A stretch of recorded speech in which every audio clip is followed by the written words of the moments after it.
Ky podcast është prodhim i Onovos. Kur pasioni për kuzhinën nuk njeh orare dhe shndrohet në art. Në episodin e parë të podcastit për veten, për vitin 2026 do të flasim për të gjitha shijet, për ato të ëmblat, të kripurat, të thartat, ndonjëherë dhe ato pikante. Pikërisht e ftuara e radhës është shefja e kuzhinës Albana Duledari, sot është dhe një mjeshtër e kuzhine, një titull të cilin sapo e ka marrë. Do të njihemi me historinë e saj, sfidat që nga ato të Hell's Kitchen deri tek recetat më të rëndësishme, që ndonjëherë na duken shumë të thjeshta, po pasaj fshihet një jetë, histori, durim, her pasere edhe nerva, zënje pikërisht aty ku vlon gatimi dhe sfidat mes njëri tjetrit. Pikërisht historia e sotme do na njohi me një vajzë e cila që e vogël, kuzhina ndonjëherë nuk është se ka pasur pasion, por nevoja e bëri të jetë ajo që është sot. Dhe pikërisht ka qenë puna dhe orët e pafundme të punës, ndonjëherë dhe larg familjes, por ajo ka arritur që t'ja dali. Mirë se erdhe dhe jam shumë e lumtur që të kam personazhin e parë të këtij viti, të vitit 2026. Shpresoj që 2025 të kaluar akoma më mirë dhe të ketë pritshmëri akoma më të mëdha për këtë vit. Mirë gjeta, faleminderit shumë për këtë. Je fatësirëse për ne. Për gjithë grupin e Onovos. Përgjithësi unë jam fatësirëse, por që për grupin e Onovos besoj të jem akoma dhe më shumë. Je dhe pjesë e familjes sonë, sepse ke qenë vazhdimisht në të gjitha aktivitetet që ka kryer Onovo, ti je munduar që të na sjellësh shijet më të mira të kuzhinës sënde. Kryesore që unë përdor vetë produktet e Onovos, sepse janë produkte që përmendin dhe do flasim më vonë. Unë e ceka pak, përmenda pjesën e fëmirisë tënde, faktin që ti në të vërtet nuk lindi si një pasion i mirëfillt që ne nisemi mbas kuzhinës së gjyshes apo të mamas, por duke ardhur më shumë në ndihmë edhe të vëllezërve të tu që kanë qenë mbështetja më e madhe kryesore ndër këto vite. E kam filluar duke parë televizor, në fakt kam qenë një moshë 10 vjeçare kur kam filluar të bëj fasulet e para, sepse kishim një garë me një gocë aty në pallat, kush e bënte më mirë. Dhe më pas në moshën 13 vjeçare kam filluar edhe të shikoj televizorin dhe duke parë në televizor gatuaja edhe vetë. Nuk është se ishte një pasion i trashëguar, gjyshja ime vërtet ka qenë një kuzhinjere e mirë me ato tradicionalet e veta, por që unë nuk është se kam jetuar me të dhe kam marrë një tradit nga ajo. Pasaj pas kohës edhe duke vazhduar, zgjodha të bëhesha edhe kuzhinjere, duke bërë dhe shkollën. Në fakt, ka filluar fiks në moshën 16 vjeçe ku unë fillova fur pas çerit të punoj. Që në atë moshë? Në moshën 16 vjeçe, paralelisht me gjimnazin. Jo në Shqipëri, nuk ka qenë në Shqipëri, ka qenë në Greqi. Jo, unë jam rritur në Greqi, kam rritur në moshën 10 vjeçare. Si gjithë emigrantët, në këmbë. Ka qenë vllai im i pari që ka ikur një vit para nesh në Greqi, që ishte vetëm 15 vjeç, duke punuar, mbledhur lekët që ka shkuar te daja, e ka mbajtur daja im një vit. Lekët që ai punonte i mblidhte daja për na i dërguar ne një vit më pas, dhe kështu detyram të ikim unë, vllai tjetër dhe mami në këmbë në Greqi. Gati 2 ditë që të arrinim deri në Athinë. Si e kujtojnë ato momentet? Të kalosh kufirit e një vendi? Mbaj mend gjithmonë natën që ne kemi kaluar në këmbë. Ka qenë një natë shumë e vështirë, sepse ne ishim një grup. Ka qenë dhe një çift me një beb që qante dhe mundoshin të mbyllin gojën mos të qante bebi, sepse na dëgjonin ushtarët. Nëna ime kishte një gëshër me vete dhe mbante gjithmonë në dorë, sepse kalonin qen, ujqër. Kemi kaluar dhe një lum në këmbë dhe nuk dinim ku mund të binim tek ai lumi. Ishte një natë vështirë që unë akoma e mbaj mend me gjitha detajet e veta. Duket që e mban mend, duket që ende je emocionuar dhe prekesh, është normale që të prekesh për gjithë sakrificat që keni kryer dhe nuk ka qenë lehtë në momentin që keni mbritur në Greqi. Kur kemi mbritur në Greqi ka qenë shumë vështirë sepse natën nuk kishim as telefona dhe na priste dajoja edhe një zotëri që ishte grek, që më pas ajo bën nonoj dhe babai im i dytë. Na ka pritur gjithë ditën, gjithë darkën, sepse nuk e dinte fare se kur ne do arrinim. Dhe në moment që na arrinim, ata ishin për të ikur, sepse përfundimisht nuk na gjetën. Dhe ishte fati jon i mirë që diku na pa daja dhe tha erdhëm. Kështu që ishte shumë e vështirë që të merreshin vesh dhe me telefona, nuk kishim asnjë lloj kontakti me ta. Ati ka filluar dhe jeta jonë në Greqi duke na marrë daja dhe ai zotëria që u bë nonoi im, babai im, i cili që atë ditë më ka takuar, Tha, këtë vajzën do të arrit unë. Ishte sepse thatë, ne pra. jemi fëmijë të rritur pa baba. Në moshën 7 vjeçare unë kam unë për babin, ka qenë policë dhe është i vrarë në detyrë. Aty ka filluar dhe gjithë kalvari jon. Duke unë për babajin e ngelëm vetëm, dhe vllai i madh u bë dhe babai jon. Edhe është ai që ty të ka mbështetur vazhdimisht. Ai është pika ime e dobët, është ai që është kujdesur për mua që në moshën e vogël, akoma edhe sot që unë jam e rritur dhe kam gjithë të mirat e botës, do thosha, është akoma një mbështetje për mua, se sa shumë kam nevojë prapë tek ai i shkoj. Kemi dhe nonën që nëna është bërcopë për ne, për të na rritur, për të na mbajtur, sepse në mes të Greqisë ishte thjesht një zonjë grua 35 vjeçe me 3 fëmijë që duhet të kujdeseshe vetë. Shumë e rëndë. Dhe besoj se ti nuk është se ke qenë vetëm vajza mes dy djemve, ti ke qenë vërtet një, të themi një çunë ram deri diku? Unë kam qenë djali i tretë i familjes. Kisha një pamje fëmijë, po në karakter dhe në punë kam qenë një djalë i tretë i familjes. Mendon se kjo të ka bërë ty ajo që je sot? Se vërtet kuzhina na duket si një art, dhe unë e thash që është art, por brenda është më duket një ushtri, mënyra e disiplinës, marrëdhënia mes gjithë stafit, arritja deri tek receta më e mirë nuk janë kaq të thjeshta. Ne i shohim për te ekrani dhe na duken shumë bukura, se sigurisht janë ushqime, por e vërteta aty nuk është dhe kaq e ëmbël. Nuk është as pak e lehtë dhe e ëmbël, nuk është vetëm që ti gatuan, ke një recetë dhe jenë siç je në shtëpinë tënde, në kuzhinën tënde dhe me shefin tënd, gatuan, e shijon. Në kuzhinën e vërtet restoranteve nuk ka lidhje fare me kuzhinat e shtëpisë.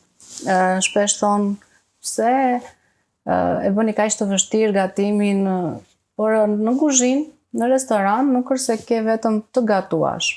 Sidomos në qoftë se je shef e kuzhine, je ai kryesori që duhet të menaxhosh gjithë situatën. Në kuzhinë kryesisht janë meshkuj. Në 10-15 veta që në kuzhinë mund të janë 2 vajza. Dhe janë vajza. Gjithmonë kemi patur atë çfarë do një gocë në kuzhinë, sepse gjithmonë meshkujt nuk e konceptojnë që edhe një femër mund të jetë në kuzhinë. Faktin që janë orë, shumë orë, nuk është ajo puna 8 orash që fillon në 8 mëngjesit dhe ikën në 5, por që mund të fillosh në 12 të drekës dhe të mbarosh dhe në 2 të natës. Edhe kjo nuk konceptohet që femrat do punojnë kaq vonë dhe kaq shumë orë. Edhe është një nga profesionet më të vështira për femra, dhe jo sepse meshkujt gatuan më mirë se sa ne. A do dalim edhe këtë pjesë? Sigurisht. Edhe që të menaxhosh gjithë ata meshkuj atje në kuzhinë është më vështirë se sa ti të gatuash. Ndaj dhe shumë e vështirë ti jesh një shef e kuzhina në një restorant. Sepse ka orare të zgjatura, raportet me meshkujt janë çik ndonjëherë më të vështira se sa me femrat vet. Apo janë më të vështira. Unë merrem më shumë vesh me meshkujt sepse kam edhe atë natyrën time kështu të fortë, se sa me gocët, se gocat janë preken, fillojnë qajnë, po pse më fole, pse më kurse me çunat është pak më okay, në rregull. Duhet të jesh në kuzhinë një mjeshtre disiplinës apo mjeshtre shijes për ty? Nuk të stat ku je tani. E disiplinës është kryesorja dhe shija pa diskutim që po. Por që nëse nuk ke disiplinë, sado që ti të kesh shije, ti të gatuash, të duhet disiplina, të duhet menaxhimi kryesisht, dhe nuk është vetëm shija. Më kujtojnë gjithmonë ato filma që kanë lidhje me kuzhinën dhe që janë ai stafi që punon kështu me vrull, me vrap, si në maratonomak, të shpejtësisë maksimale. Kështu është vërtet brenda? Është vërtet. Ne nuk ecim, shpesh ne edhe shkasim.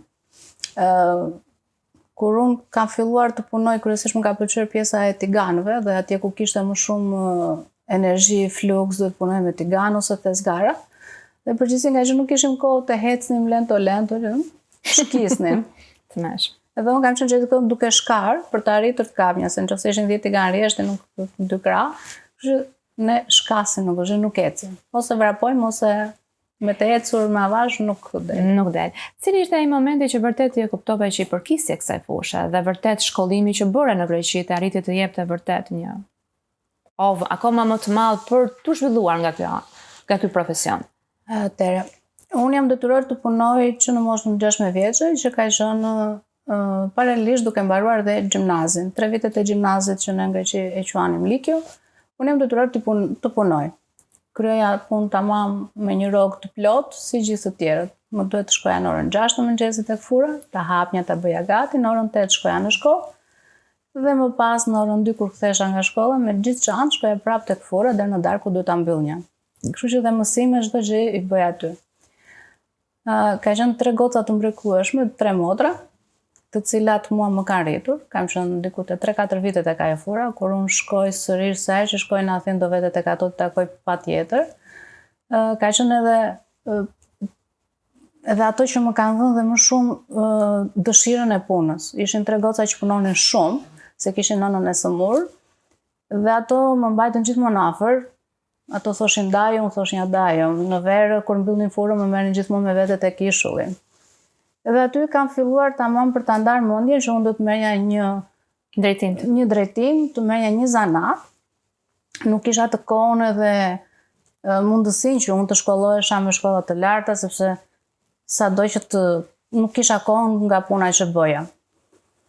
Kur mbarova gjimnazin, vendosa që të bëja shkollën e kuzhinës. Kontrollova kush ishte shkolla më e mirë që mund të bëja dhe kam vendosur të shkoj tek ajo shkollë. Kam bërë 2 vitet e shkollës, ku paralelisht pastaj punoja dhe në restorant.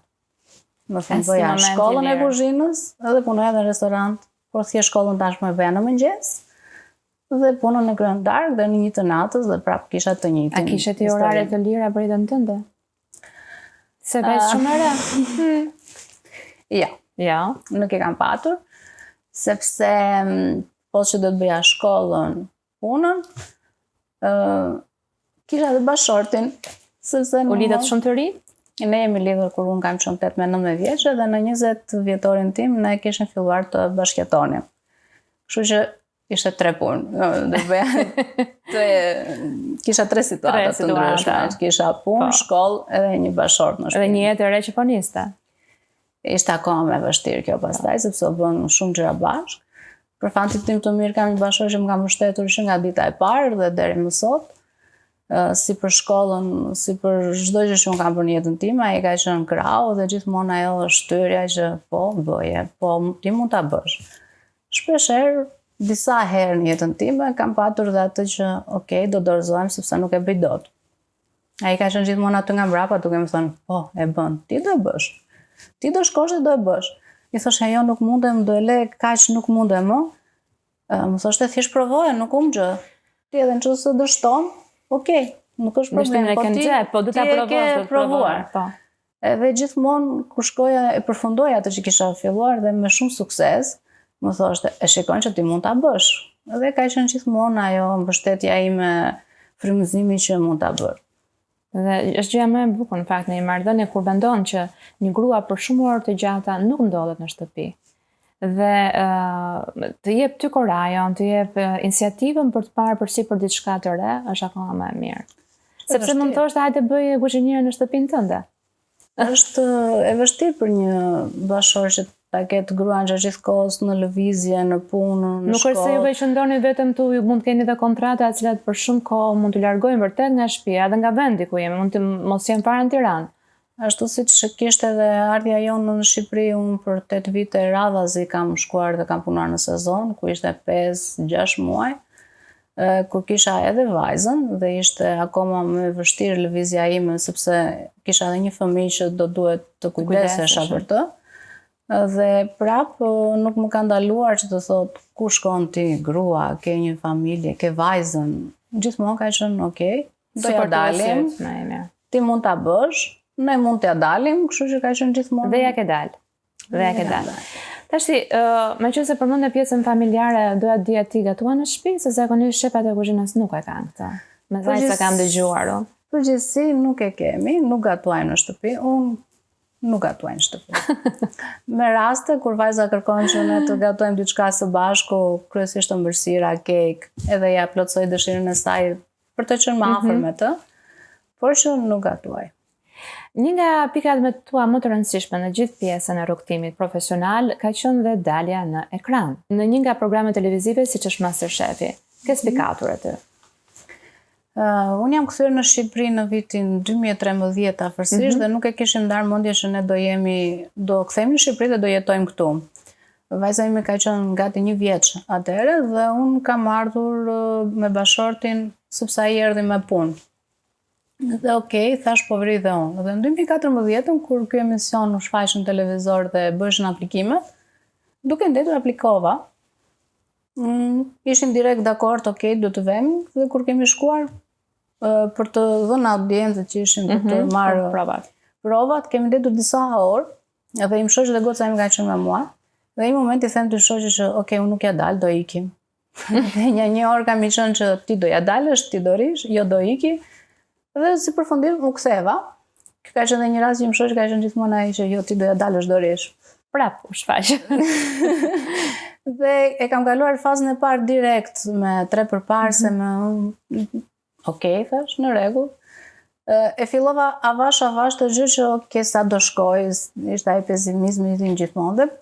Por kam arritur deri në gjysmë finale dhe kam qenë dhe goca e vetme në 8-ën ose 10-ën e fundit, sepse gjithmonë kështu kam dalë ajo goca e vetme diku, ajo shefja e vetme. Më duket sigurisht që ka gra që merren me pjesën e kuzhinës dhe kemi shefe kuzhine, por e përmendë vetë faktin që ka orare pa orare të punës dhe ndonjëherë do të tërhiqesh për arsye familjare, për arsye tua, duhet të shikosh jetën që bën ndryshe.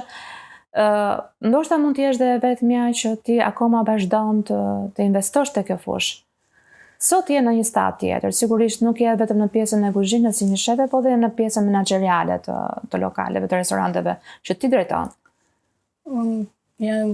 Për disa vite kam qenë shef ekzekutive e disa lokaleve njëkohësisht që merrnin Korç, Sarandë, Dhërmi, Tiranë dhe më duhet të isha në qytete të ndryshme, në momente të ndryshme dhe gjithmonë. Jam nga ato femra që nuk ndalem, për çka se nga njerë them, okej, do dorëzohem, po prapë them, okej, nuk do dorëzohem dhe vazhdoj. Është shumë e vështirë.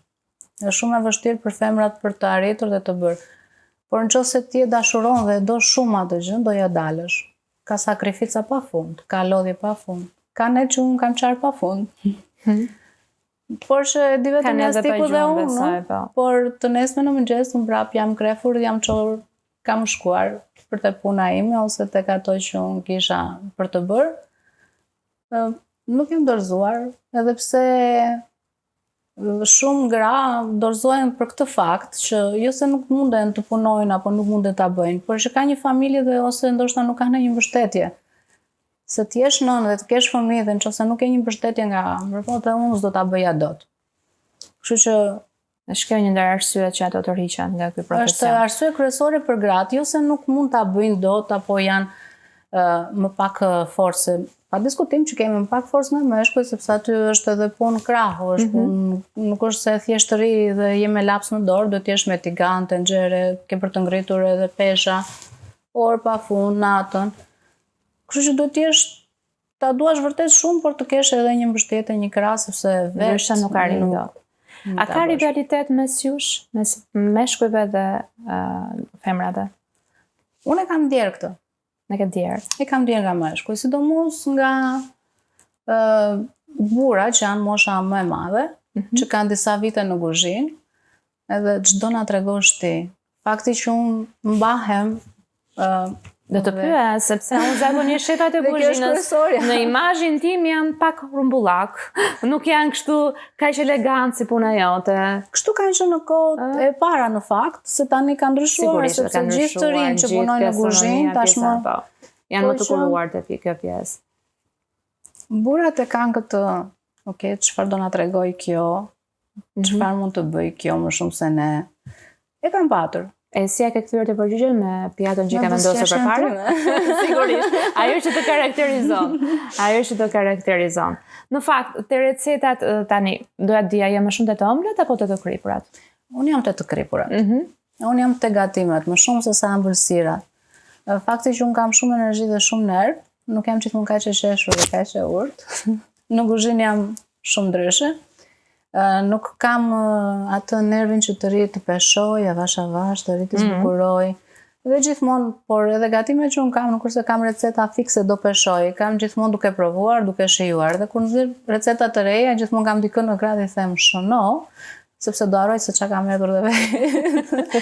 Kështu që jam më shumë të kripura te gatimet që kanë energji, kanë vru, kanë tjetër qasje siç mund të kenë ëmbëlsirat e zënë. Ëmbëlsirat janë pak më delikate, duan më shumë për kushtim, duan avazh, peshojmë. Po.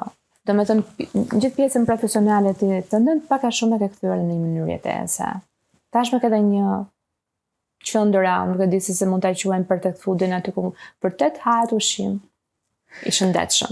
Unë kam filluar duke hapur si biznes perfect foodin më herët, sepse vërtet ne punojmë në kuzhinë, po nuk do të thotë që thjesht do të ushqemi me ato gatimet. Ne i provojmë dhe detyrohemi t'i provojmë ato gatime, por nuk mund të jetë edhe ushqimi jon i përditshëm ai.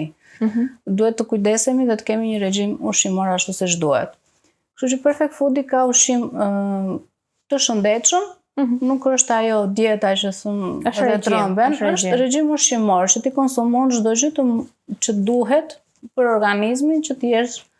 Kështu që kam restoran që ka të gjitha gatimet, por që ti nuk do hash çdo ditë në restoran. Kështu që çdo ditë duhet të ushqesh me një ushqim të shëndetshëm, edhe një herë, 2 herë, apo kur të rastisht që do shkosh dhe do konsumosh ushqim në restoran. Ky episod mundsohet nga qendra e mesazheve kineze. Kjo është edhe arsye, përveç pjesës profesionale të ndër, çfarë nuk mungon në rutinën tënde për shembull? Ajo gjëja që ti nuk e lë kurrë gjatë ditës, që mundohesh edhe kur ke orare të ngjeshura punë thua unë këtë nuk do ta lë. Atëherë unë merrem aktivitetin fizik, dhe është gjëja e parë që bëj në mëngjes, është duke shkuar në palestër dhe më po ti e bën palestrën edhe në kuzhinë të themi, po. Nuk është njësoj. Nuk është njësoj. Të gjithë thonë që ç'të duhet palestra se ti në kuzhinë palestër. Jo, nuk është njësoj, nuk ka lidhje. Vërtet kam shkallë, sepse restoranti im është me shkallë, por që sa herë do hip në dëzbres në për shkallë, të dohet aktiviteti fizik. Patjetër.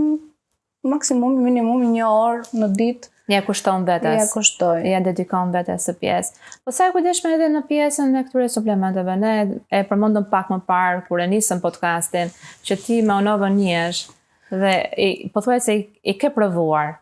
Unë kam provuar të gjitha dhe kam të parën, si shefe kuzhine, stresi, nervi dhe ankthi.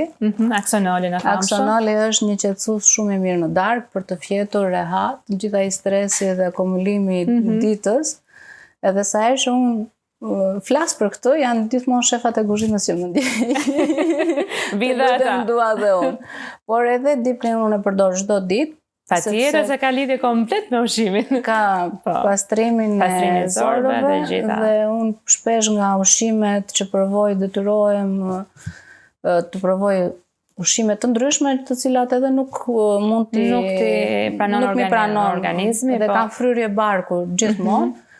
Kam gjetur rehat duke pirë diplin çdo ditë, jam për të më ndihmuar që të çfryem dhe të jem më qetë. Janë 2 produkte që më përdor shumë, po kam edhe të tjera. Kam edhe një tjetër për flokët.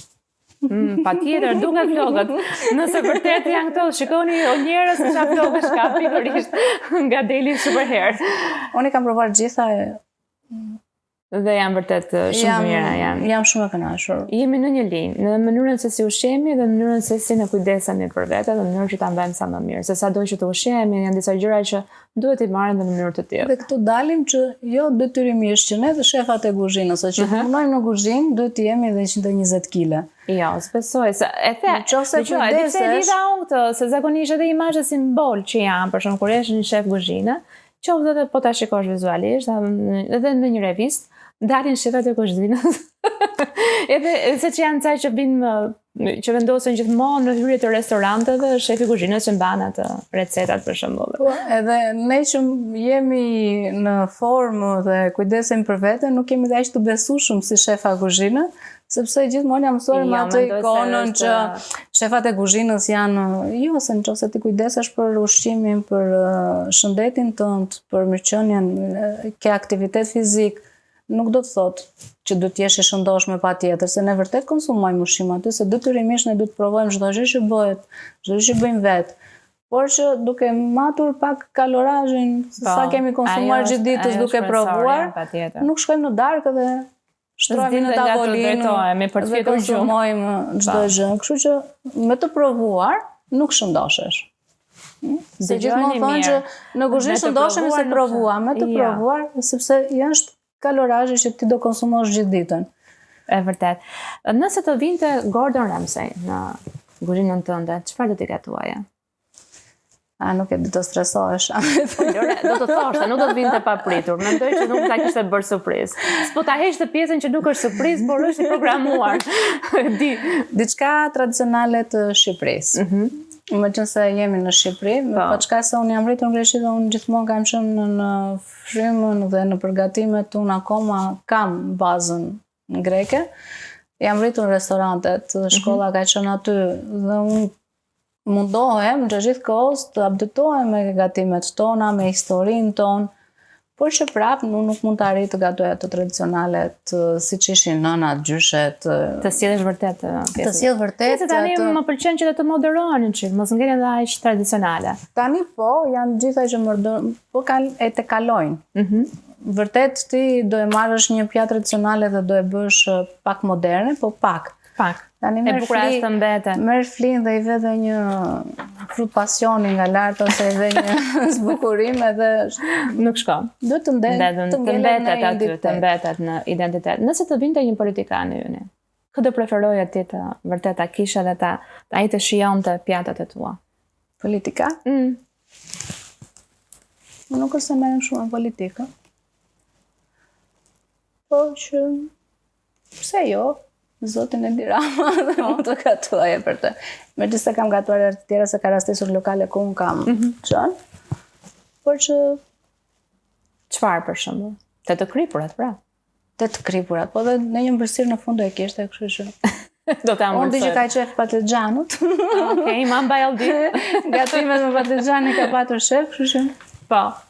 Unë do të bëj disa pyetje flesh në fakt, që mendoj që janë të lezetshme pak për të. Nëse ti mban më ndonjë reagim të paharuar nga ndonjë klient, ndonjë shprehje që ka thënë pasi ka mbaruar së ngrënin, dhe vërtet ka shprehur një emocion apo është surprizuar shumë. Cila ka qenë ajo shprehje? Për mirë apo për keq? Po për mirë, pendoj.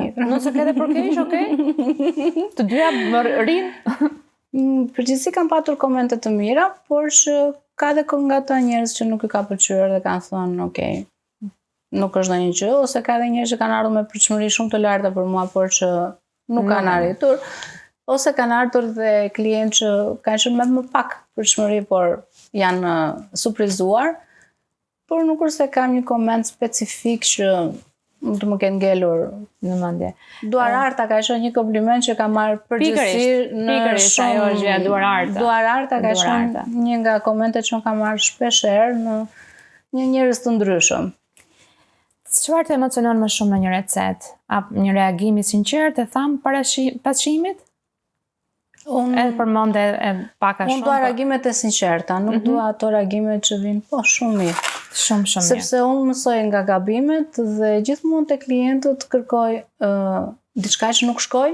Jo shumë mirë që thon. Unë dua të më thon gjëra që nuk shkojnë, gjëra që nuk i kanë pëlqyer për të përmirësuar dhe për të parë realisht se ku qëndron problemi. Dhe realisht kur ka patur problematika, unë i kam kuptuar që edhe ai që ka thënë ka qenë korrekt me atë që ka thënë, unë i kam ndryshuar direkt.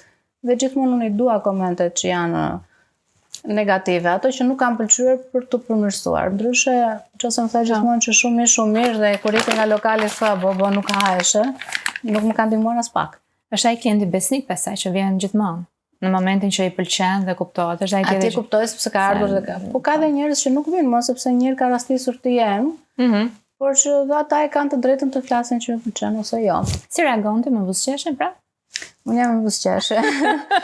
Por unë kam një problem të madh që kam atë buzëqeshjen edhe jam në rregull para, por që e vuaj shumë pas. Brenda patjetër. E vuaj shumë dhe kjo ka qenë edhe një nga problemet e mia kryesore që unë i përjetoj dhe i vuaj shumë gjëra dhe pse nuk dukem dhe gjithmonë jam ajo gruaja e fortë, ajo femra e fortë, sikur nuk thyem. Por që nga brenda thyem dhe jam. Po pikërisht ai njeriu që kërkon te vetja dhe vazhdon kërkon, pikërisht ai thyet, sepse nuk ai kërkon të arrijë aty tek e gjëja që është vërtet e pa arrirë në kuptimin e plot fjalës. Por gjithmonë e kam këtë që të tjerët nuk duhet ta dinë këtë. Unë jam Sigurisht. Të nesër po prap njësoj. Kjo është maska e mirë që vë njeriu i fortë, në fakt. Ka ndonjë moment që ti e konsideron pikthese në jetën tënde? 2 vitet e fundit kam filluar të kujdesem më shumë për veten dhe për familjen time, sepse deri para 2 viteve, para 1 viti në fakt, se edhe kur hapa lokali 1 vit isha e stresuar dhe reja gjithë ditën te lokali. Puna ime fillonte në 6 mëngjesit edhe në shtëpi kthehesha në orën 1 ose 2 të natës. E ikja nga 5-6 muaj në sezon ku nuk shifnja as vajzën as bashkëshortin. Kështu që thash tashmë vajza ime është bërë adoleshente dhe më do më shumë të jem afër. Do hap diçka që të jetë e imja dhe të merrem me të dhe të merrem me familjen, më shumë me veten. Kështu që kam zgjedhur paksa të le punën, mos punoj më shumë lokale, aq shumë punë. Jo se le punës, mos le do punës. Sigurisht ajo është jeta. Pa punë unë i bie. Po. Punon me muzikë dhe me flokë të lëshuara? Do me thënë ti kur punon, e shoqëron punën tënde me muzikë? Preferon ta kesh muzikën? Apo është muzika e atyre tjerëve që ty të vënë në punë? Muzikë. Shpeshherë në kuzhinë kur zbrisnja, dëgjoja një muzikë se vendoste stafi. Dikur kur isha shumë e lodhur nga ana emocionale, nga lodhja, nuk e duroja dot dhe thosha gjithmonë ma mbylli muzikën. Isha gjithkohës duke bërtitur.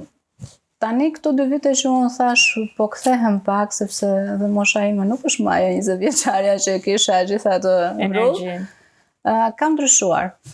Kam ndryshuar edhe faktin që nuk bërtas më, nuk jam ajo e hegra i shumë, për çka se stafi e ka të respektin dhe gjithmonë. Kohët e fundit ishte një javë që du të rria në kuzhinë gjithë ditën, edhe stafi që ka vite, sepse unë kam një staf që punon me mua vite shumë, që studentë e mi që kur i kam mësuar vetë si student dhe i kam mbajtur me vete, u çuditën edhe kur u kthye djalë që është përgjegjës te kuzhina, ti mund t'i ikësh rehat tani sepse shefi ka ndryshuar shumë, nuk bërtet më, kështu që ndërkohë që ditën e parë kur ai iku, do na vi shefja këtu, ishin gjithë të tromaksur. Edhe kjo është që kam një ndryshim, ndoshta është me moshën, është me kohën, është me eksperiencën, nuk e Vjen di. të gjitha bashkë. Meqense më përmendë që jeta të kriprat, e kuptuam. Nëse do ishe njerëz, cila do isha? Ajo që përdor vazhdimisht në kuzhinën tënde. Trumës. Shumë e mirë në fakt.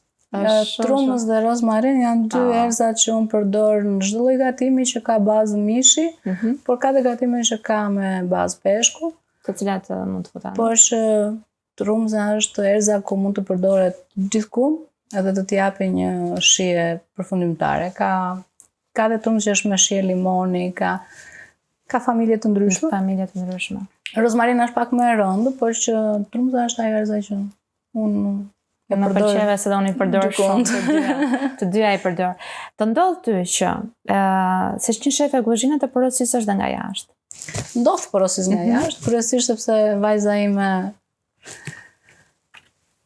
ka ato të veta që kërkon, por që edhe ka dhe restorante ose vende ku unë dua të provoj, por që nuk kam kohën që të shkoj aty dhe nëse ata kanë delivery, po. Përgjithësi unë shkoj aty ku njoh njerëz, por që ka dhe lokale të re kur hapen që dua të provoj, por që s'kam kohën, sepse nuk është se është e koha ime kaq për të. Momenti që ti shkon si një shef e kuzhine të njohin aty ku shkon, se duhet të shkosh besoj me idenë që më mirë jashtë asaj pjesës profesionit, se në momentin që e din që kush po i vjen në restorant, shqetësimi nuk është njësoj. Kryesisht shkoj në restorante ku kam shefa kuzhine të njohur ose menaxher ose përgjithësi kam njerëz që njoh. Por shkoj edhe në lokale kur nuk i njoh personalisht, edhe rastisht që edhe nuk më njohin, nuk jam fare të njohur dhe nuk është se jam nga ata njerëzit që dua të dukem kush jam, të bëj atë erdhi një shef e kuzhine dhe jo. Ndonjë ushqim vetë që nuk e duron dot? Ushqime që unë nuk duron dot, e kam thënë dhe herë tjetër, unë kam problem me tartufin. Është një nga gatimet që më ka detyruar shefi në Greqi për ta provuar, edhe unë vazhdoj të kem 2 recetat me tartuf që ai më ka mësuar. E kam kaq vite me vete, në çdo lloj lokali që unë shkoj janë 2 receta që unë i vendos. Por që nuk duron dot aromën apo shijen? Aromën. Nuk e duroj dot aromën, por nëse konsumoj është okay, po vetëm aroma kur vjen, sidomos kur është tartufi freskët, nuk mundem, kurse kur është pjesa që e gatuaj risotton, pastën dhe humbet paksasi aty me gjë, aty dhe mund ta konsumoj, kurse tartufin e freskët siç është nuk e. Kuzhina shqiptare vitet e fundit si po e shikon? Përmendëm pak profesionistët e rinj që kanë hyrë në treg dhe që vërtet po të bëjnë një revolucion. Ka ndryshuar shumë. Kur unë kam ardhur në 2013, nuk kam patur kaq shumë restorante, kanë qenë disa restorante dhe ato njifeshin, ishin me emër. 5 vitet e fundit janë bërë shumë restorante. Edhe luks. Shumë restorante luksi në pamje, por që investohet më shumë në pjesën e luksit apo në pjesën e shërbimit? Problemi më i madh është më shumë investohet te luksi tek çfarë shifet nga jashtë dhe bëj një kuzhinë 30 metra katror ku ti nuk lëviz dot, por që mjafton që lokali jashtë jetë i bukur dhe të vinë ato taget e veta, të duket. Harrojnë që është restorant dhe baza është gatimi, dhe gatimi duhet diku të bëhet, që duhet të jetë hapësira e kuzhinës së jone. Sa duhet një hapësirë? Kot po pyes për kuriozitet për të gatuar. Varet çfarë kapaciteti tavolinash ka jashtë, nëse është një që ka 10 tavolina, okej, mund të punosh në 30 metra katror o 40 metra. Por nëse ti ke 50 tavolina, dhe kryesisht kjo ndodh tek restorantet e sezonit.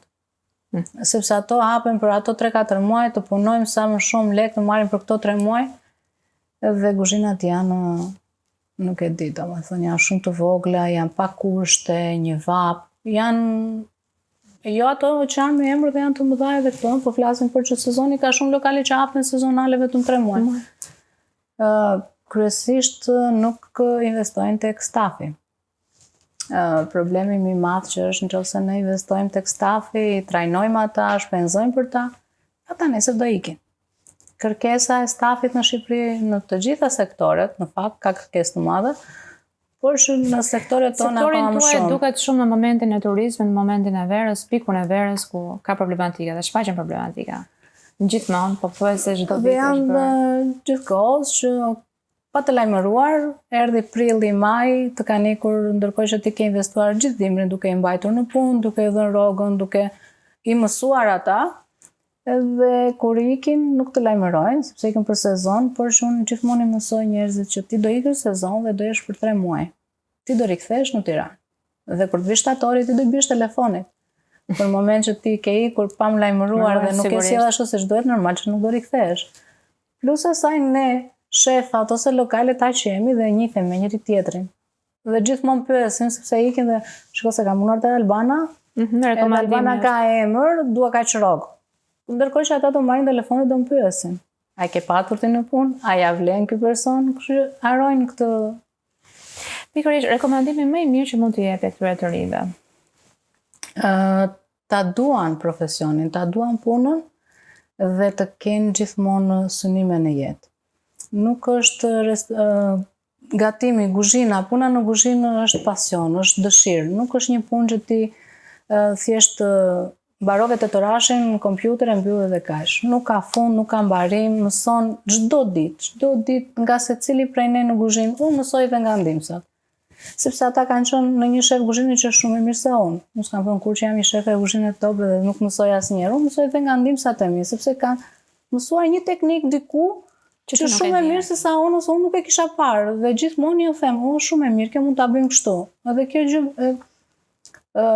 në fillim ndjem pak shumë, vërtet zysha, vërtet shefe, mund ta bëjmë këtë, patjetër që po. Sepse shumë shefa janë ata, të na mësosh ti, di ti më shumë se sa ne. Unë nuk e kam edhe mësoj nga të gjithë. Duhet ta duan shumë profesionin edhe ti përkushtojnë shumë. Nuk është gjë e parë që vinë sa orë do punoj dhe sa rrogë do marr. Në moment që ti e fillon me këto dy pyetje, se sa orë do punoj dhe sa rrogë do marr, këtu duket që ti ke ardhur për të thjesht të bësh punën edhe nuk ke një të ardhme në këtë profesion fare. Unë lutesha të shkoja pa lek. Unë plotsoja në Greqi, plotsoja një ditë pushimi që kisha te restoranti, dhe pse isha në shkollë, isha te restoranti në punë, të hënave restoranti im mbylleshe. Edhe kështu që shkoja zvendësoja një shokun tim që ai të hënën e kishte pushim në një restorant italian me shef italian që ishte me emër. Por që nuk ishte kollaj që të hyje në për këto lokale në punë. Kështu që ai më sugjeroi që thjesht do plotësoja ditën e tij të pushimit që mos të ngeleshe sektori. Edhe isha shumë e lumtur që do shkoja pa lek. Duke qenë se unë punova me shumë shpirt aty, që ditën e parë ai shefi kuzhinës më pikasi dhe më ka paguar me 50 euro ditën. Ndërkohë që unë u luta të shkoja pa lek. Ndaj them që nuk është gjithmonë paraja dhe nuk është gjithmonë ajo që të se nuk përmendëm tani kujtova një pjesë shumë të rëndësishme tënde, që ti kujdesesh për vete dhe sot e ke arritur ca gjëra, por një nga gjërat që ty karakterizon më shumë kohë të fundit janë udhëtimet. Udhëtimet. Ishte ajo kthesa që doja të bëja në jetën time këto 2 vitet e fundit, sepse unë kisha 8 vjet që punoja në sezon dhe nuk dija se çfarë ishin pushimet. Unë kisha detin përpara, por shikën syja plasë vetëm e shikoja dhe nuk fusja skëmbët. Që të shikoja si ishte, që është që në 7-8 mëngjesi, se ishte ai simim të pak në doja që kafen të pija aty anës detit, edhe kjo ishte dhe pamja ime detin. Filloi vajza të më thoshte që të gjithë shkojnë me pushime, me babin, me mamin, kurse unë nuk shkoj me pushime. Ishte edhe fjala që më preku më shumë. Dhe thash okej, që shkua me pushime jashtë të 3 si familje, dhe që atëre e kisha vënë synim që çdo muaj ose çdo 2 muaj maksimumi do bëjmë edhe një udhëtim, ndaç me shoqet, me vajzën, me bashortin, por që do e bëja një udhëtim se s'bën. Më ka ndihmuar shumë bëri këtyre udhëtimeve dhe për anën time psikologjike, por edhe mësoj shumë, sepse aty shikoj dhe traditat, dhe ushqimet, dhe restorantet. Aty janë zhvillime sipër. Dhe më ka ndihmuar dhe për zhvillimin tim personal, dhe pse janë udhëtime të vogla 2-3 ditore, por që më ka ndryshuar shumë se koncepti se si mendoj, se si... Albana, të falenderoj shumë për të gjitha ngjyrat e bukura që sollte dhe për të gjitha shijet e mira, që nga ato të hidhurat të fëmijërisë ndoshta pak më vështirësi, te pjesa e zhvillimit tënd, ku more pjesën pikante dhe pjesën e kripur dhe deri te ëmbëlsia e jetës që sot ke marrë një drejtim tjetër të ri. Të falenderoj shumë dhe është kënaqësi që nisëm bashkë këtë vit. Faleminderit ju, ishte një bisedë shumë e këndshme. Është e parë që më flas kaq shumë për jetën time dhe ndjeva që emocionove. Të falenderoj që ndave momente në fakt të vështira të jetës por janë gjithmonë ato sfida që ndonjëherë na rrisin dhe na bëjnë akoma më të fortë. Le të jem një shembull për vajzat e reja, një model shumë i rëndësishëm. Që nëse ti do të arrish gjëra në jetën tënde, me punë dhe me sakrificë mund t'i arrish, edhe pse mbart nga mbrapa shumë lodhje, mërzi. Tani mos harrojmë dhe pjesën më kryesore, ne gjithmonë të ftuarit tanë i japim një dhuratë. Ti paka shumë i përmende, i kishe edhe të përdorura. Është dhurata e parë që ndajmë me personazhin, dhe të falenderoj edhe një herë për prezencën tënde. Faleminderit shumë. Edhe për gjithë energjinë e mirë që na solle. Uroj me shpirt që të gjithë shqiptarët të kenë një vit sa më të mbar, të suksesshëm, plot shëndet dhe të jenë të lumtur, të jetë një vit plot pozitivitet. Faleminderit edhe një herë. Faleminderit shumë. Ky episod mundsohet nga Qendra e Mesazheve Kineze.